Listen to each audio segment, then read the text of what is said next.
अस्सलाम वालेकुम नाजरीन, रिपोर्टिंग की रसद में आपको खुश आमदीद। नाजरीन, आजकल एक आज़रबाईजान और आर्मीनिया का जो है वो एक डिस्प्यूट चल रहा है, उसके जिसको नगोरो कराबाग का डिस्प्यूट जो है वो काफ़ी दरीना इनका एक तनाज़ा है, सरहदी तनाज़ा है। ये इस हवाले से आजकल यूट्यूब के ऊपर मैं देखता हूँ तो मुख्तलिफ़ किस्म की चीज़ें आती हैं। कोई इसको जो है वो कुर्ब क़यामत की निशानियाँ बताता है, कोई इसको जो है वो एक जो लास्ट कोई तीसरी जंग अज़ीम से तशबीह जो है वो इसको देता है। और यहाँ पे ये भी कहा जाता है कि पाकिस्तान की फ़ौज भी वहाँ पे लड़ रही है और बड़े जनाब वहाँ पे उन्होंने मोरके जो है वो जो इत्तेहादी फ़ौज है उन्होंने बड़े मोरके तुल आरा किस्म की जो है वो लड़ाइयाँ लड़ी हैं। ताहम ये नगोरो कराबाग जो है क्या, ये डिस्प्यूट क्या है, ये आर्मीनिया और आज़रबाईजान जो है इनका ये ममालिक जो हैं इनमें इनकी जो यहाँ पर कौन सी कौमें आबाद हैं और उनका ये क्या डिस्प्यूट है, इस हवाले से हम बात करेंगे सीनियर सहाफ़ी कल्बे अली, जो कि काफ़ी इस हवाले से जो इंटरनेशनल रिलेशंस के ऊपर इनका काफ़ी जो है वो इनके नॉलेज रखते हैं। कल्बे अली, ये क्या है, ये आर्मीनिया और आज़रबाईजान के दरमियान नगोरो कराबाग ये कैसे डिस्प्यूट क्या था और अभी क्या हो रहा है, और इस हवाले से कौन से अलायंस जो हैं वो बने हुए हैं?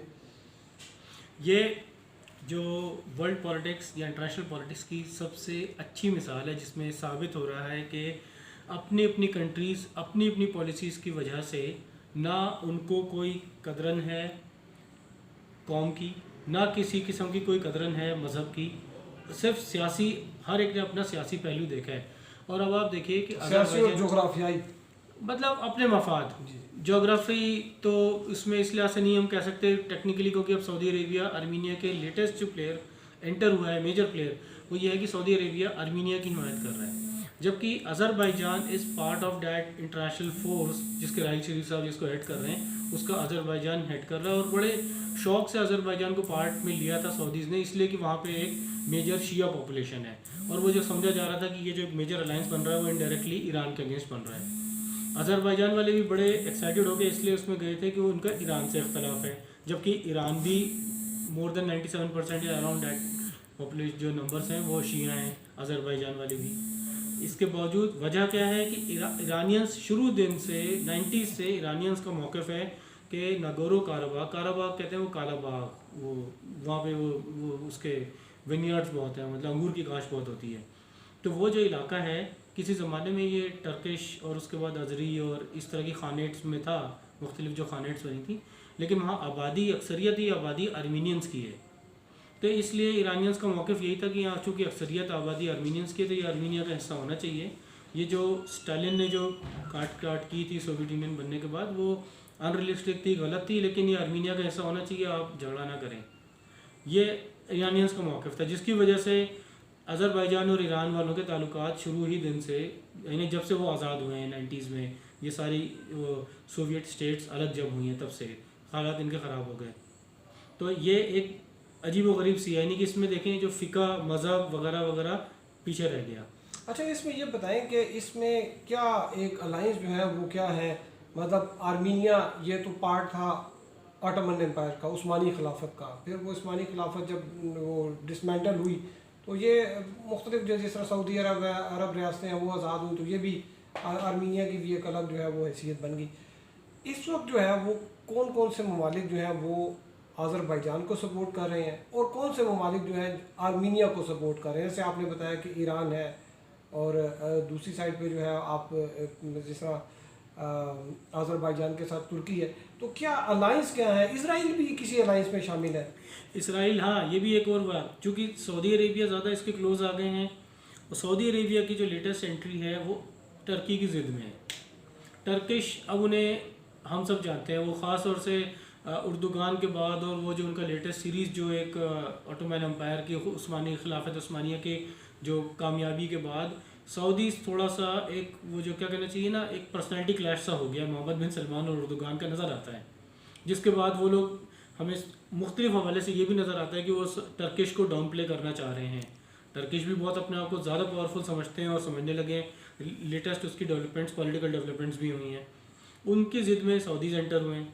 सऊदीज़ और इसराइलीज़ के बड़े अच्छे ताल्लुकात हैं, तो वो भी जो सुनने में आ रहा है कि सपोर्ट कर रहे हैं अज़रबैजान को। टर्की ने अब जो सीरिया के जो रेबल्स थे, जो बागी जो थे, वो बेसिकली हार्डेंड वहाबी और जो प्रो देवबंदी टाइप उस माइंडसेट के लोग हैं, वही बागी थे जो सीरिया के थे। अब जो पिछले 3-4 साल से जब वो लोग पसपा हुए हैं, तो टर्की ने उनको अपनी एक जगह पे इनक्लेव बना के पनाह दी थी।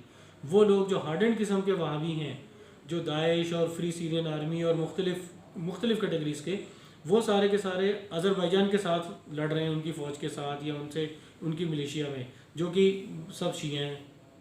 तो ये सिर्फ और सिर्फ इससे साबित होता है, जो पाकिस्तान के हमारे हुक्मरानों को भी देखने वाली बात है, कि there is nothing like a long term goal और एनीथिंग लाइक उम्मा। ये सब के सब अपने मफाद के लिए एंटर हुए हैं और क्रिस क्रॉस चल रहा है। अज़रबैजान के अलावा जो आर्मीनिया को जो सबसे बड़ी बैकिंग थी ना पहले पिछले 90s में, वो ये था कि आर्मीनियंस के जो लोग, उनका बहुत पहले वो टर्की ने जब उन पर कब्ज़ा किया था, अज़रबैजान, आर्मीनिया और जॉर्जिया ये दुनिया की पहली क्रिश्चियन रियासतों में से शामिल हैं।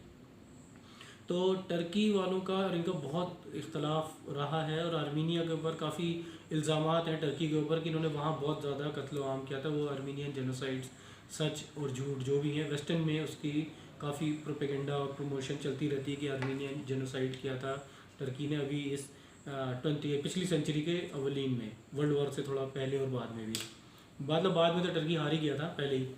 ये इसकी वजह से वेस्ट में बड़ी सपोर्ट थी आर्मीनिया को, और वेस्टर्न सपोर्ट की वजह से जो 90s में झगड़ा हुआ था इनका, तब आर्मीनिया को बड़ा अपर हैंड था।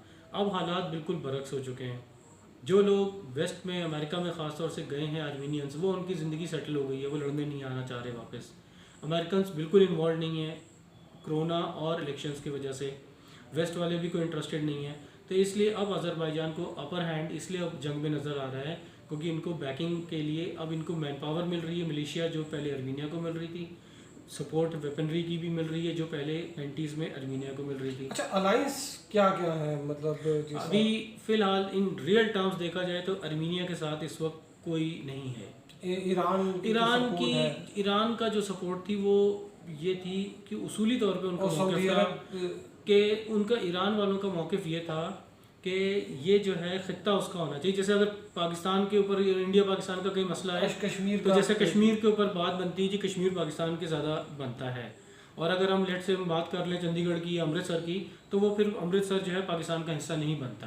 अच्छा। तो ये इस तरह से ईरानियंस, लेकिन they were never part of any conflict, मतलब अज़रबैजान की साइड पे आप देखें तो अब अज़रबैजान को जो लेटेस्ट सपोर्ट आई है वो आई है टर्की से, वेपनरी की शक्ल में भी, और सोशल साइड पे बाकी कुछ माली इमदाद। खैर अज़रबैजान खुद एक बहुत रिच कंट्री है।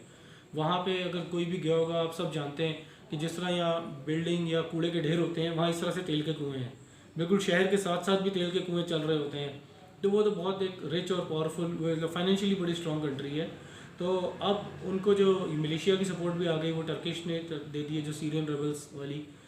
हम जो पाकिस्तान का नाम आता है वो भी इसी हवाले से आता है कि कुछ पाकिस्तान के जो फ्री फ्लोर, यानी जो हमारे ऐसे लोग जो इधर उधर जंजुनुमा सीरिया या आगे पीछे थे, उनमें से कुछ लोग सुना है वहाँ गए हैं। तो अगर वो गए भी हैं तो वही लोग होंगे जो सीरिया गए थे और टर्की से वहाँ गए हैं। तो इट डजंट मीन कि पाकिस्तान आर्मी या स्टेट ने लोगों को भेजा है, कि लोग इंडिविजुअली, बहुत सारे लोग सीरिया गए हुए थे पाकिस्तान से, उनमें से कुछ लोग आगे पीछे हो गए होंगे। तो ये अब आर्मीनिया की साइड पे सऊदीज़ इन्वॉल्व हुए हैं लेटेस्ट।